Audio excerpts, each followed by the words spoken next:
Un soir d'hiver 2005, Gérard von Epperen est venu de Belgique avec un ami visiter l'église de Blodelsheim. Ils rencontrèrent un prêtre coopérateur qui logea au presbytère voisin. Entendant parler des reliques, incrédule, il appela 2 historiens locaux. Il y avait bel et bien des reliques en la dite église. La venue de Gérard fut donc bel et bien fondée. Reliques, au demeurant indignement remisées et oubliées de tous, on leur montra ces reliques. L'échange fut courtois et les 2 visiteurs repartirent. L'adresse des visiteurs avait été demandée. L'histoire aurait pu s'arrêter là. La logique aurait voulu que jamais nous nous rencontrâmes. Et pourtant, il a fallu que l'auteur de ce documentaire fût proposé au conseil de fabrique du dit village. D'échanges postaux en échange de courriels, une relation d'amitié est née à partir de reliques oubliées. Cette amitié perdura 15 ans. La piété non feinte de Gérard, sa passion toute particulière pour les reliques, sa sympathie m'ont incité et convaincu de proposer ce documentaire. Gérard m'évoqua sa généalogie. Il m'a dit être de la lignée familiale alsacienne de Sainte Odile, sainte patronne d'Alsace, et du seul pape alsacien de l'histoire, Saint Léon IX.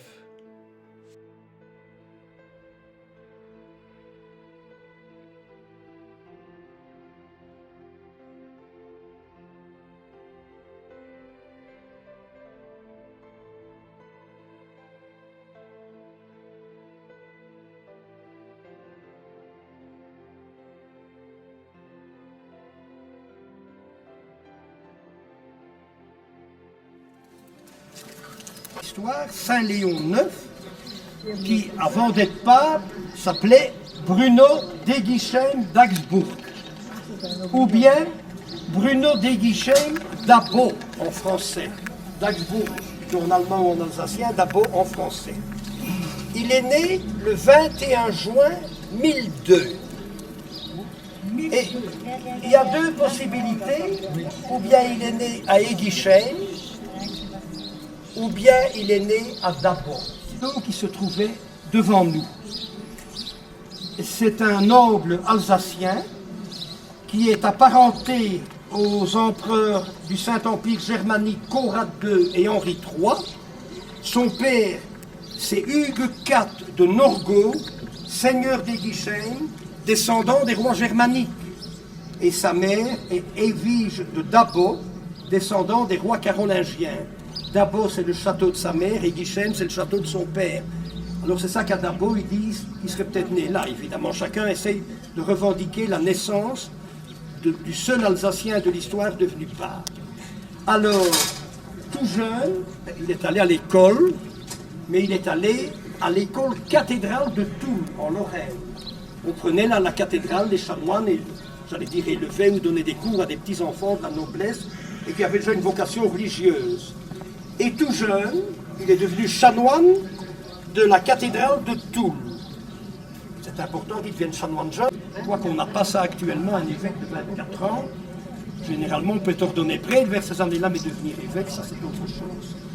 Et alors, il va être couronné pape le 12 février 1049, à l'âge de 46 ans. Avoir un pape de 46 ans, on voit que nos 2 derniers ont été élus, Benoît XVI et François, à plus de 75 ans. Jean-Paul II, ça se rapproche, 58 ans, mais ceci c'est vraiment rare.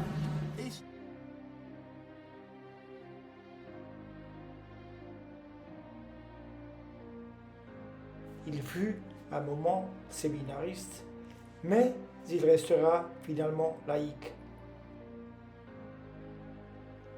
Il eut une passion sans borne pour sa paroisse de toujours, Notre-Dame de Basse-Wavre, dont l'église fut élevée en basilique mineure en 1999. Ce fut une grande fierté pour Gérard. Il eut une grande dévotion pour Notre-Dame de Basse-Wavre, représentée par une statue très ancienne datée de 1640. Cette basilique possède en son sein une châsse renommée qui date de 1628, qui renferme une cinquantaine de reliques, dont des boiseries d'une châsse primitive datée de 1050.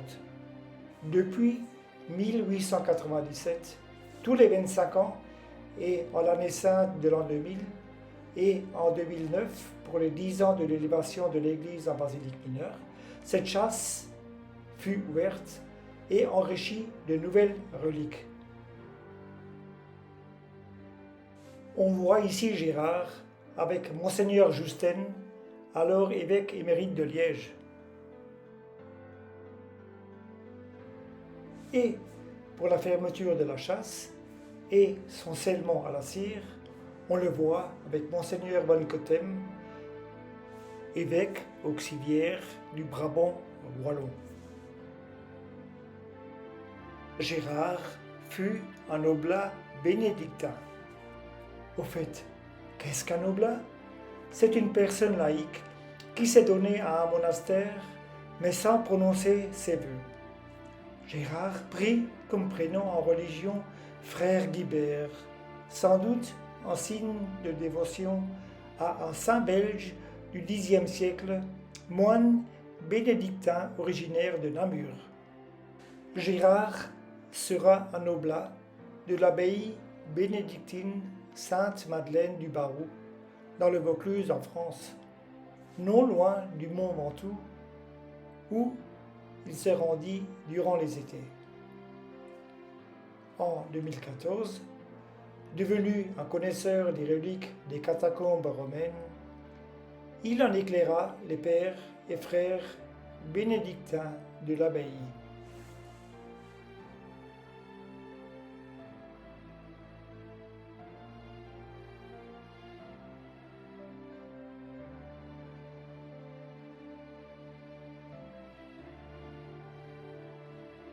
À des fêtes paroissiales, parfois doublées de processions, encore bien vivantes dans le Brabant wallon en Belgique, combien de fois fut-il de cérémoniaire de service?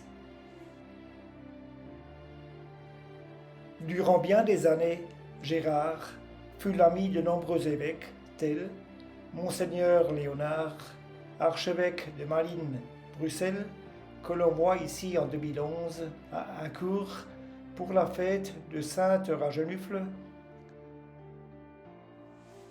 Là, en 2013, à Mille, pour l'installation d'un chapelet béni par le pape François.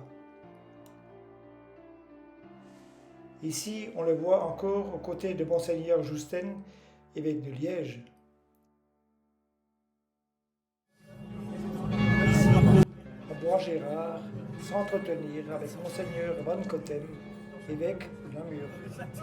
Il éclaira ainsi tous ses évêques de son savoir sur les reliques. Gérard se déplaça souvent en Belgique et alla aussi aux Pays-Bas, au Luxembourg, en Allemagne, en Suisse, en Italie et en France, où il a visité tous les sanctuaires. Gérard revint à Blodelsheim durant l'été 2010, puis à nouveau en 2012. Il fallut 5 ans pour remettre en valeur les dites reliques que Gérard est venu découvrir.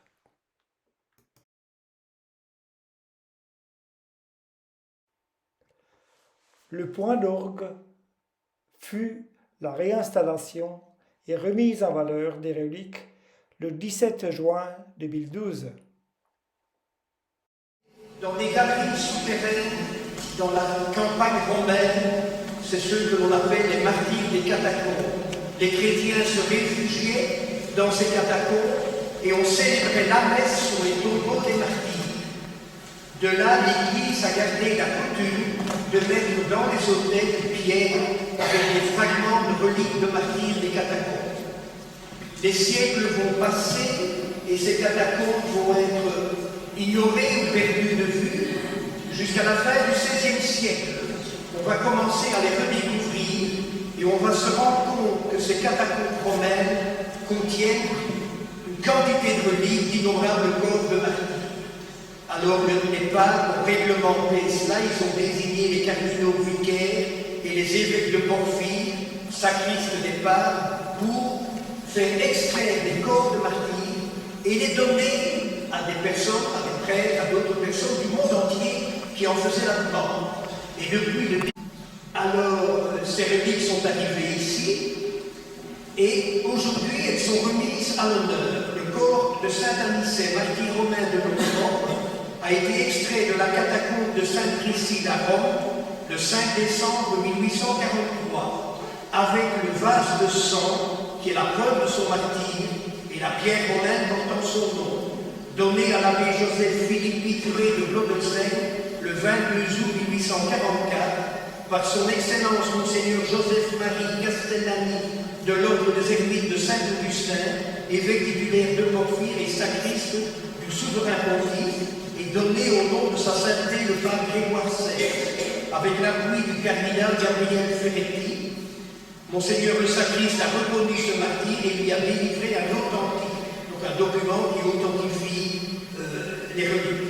Ce corps saint fut ensuite reconnu et authentifié le 6 avril 1846 par les chanoines Népomucène d'Offner et Nicolas Cyr, vicaires généraux du diocèse de Strasbourg, au nom de son Excellence Monseigneur André Raz, évêque de Strasbourg, qui autorisa la vénération publique de ces précieuses reliques par les fidèles dans son diocèse et qui nomma Saint Anicet patron secondaire de la paroisse Saint-Blaise de Blodelsheim.